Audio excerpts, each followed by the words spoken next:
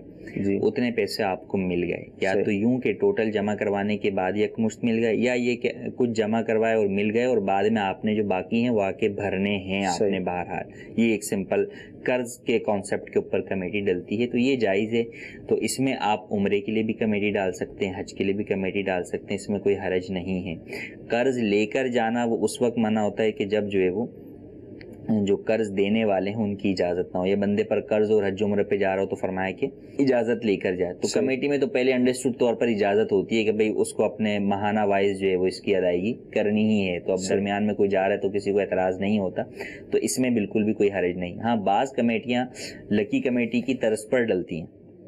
حج عمرہ کی بھی کمیٹیاں لکی کمیٹی کی طرز پہ ڈلتی ہیں کہ جس کا نام آ گیا اس کا ٹکٹ نکل گیا یا اس کو دے دی گئی، اب اس کو بعد میں نہیں بھرنے۔ یہ جائز نہیں ہے کہ یہ قرض کے اوپر نفع حاصل کرنا ہے، سود کا پیسہ گویا اس کے پاس ہے، تو اب سود کے پیسے سے حج عمرے پہ جائے گا۔ تو اللہ تبارک و تعالیٰ پاک ہے اور پاک مال کو ہی قبول کرتا ہے۔ مال حرام سے حج کرنے والا جب لبیک کہتا ہے تو اسے لا لبیک کہہ دیا جاتا ہے کہ تیری حاضری قبول نہیں ہے۔ تو جب بھی حج کے لیے جایا جائے، عمرے کے لیے جایا جائے، یا کوئی بھی نیک کام کیا جائے، جائز کام بھی حلال پیسے سے کرنا چاہیے، اور خاص طور پر نیک کام تو اللہ تبارک و تعالیٰ کی بارگاہ میں کوئی بھی بندہ کر رہا ہے، صدقہ و خیرات، حج عمرہ، وہ پاک مال سے ہی ہونا چاہیے کہ اللہ تبارک و تعالیٰ پاک مال کو ہی قبول فرمائے۔ سبحان اللہ۔ جی، اگلی کال لیں گے سلسلے میں۔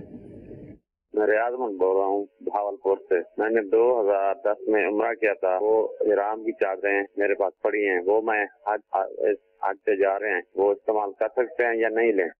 8 سال ہو گئے حضور، احرام ہم نے رکھا ہوا ہے۔ جی ہاں، بالکل استعمال کر سکتے ہیں، اس میں کوئی حرج نہیں۔ جی، اگلی کال لیں گے۔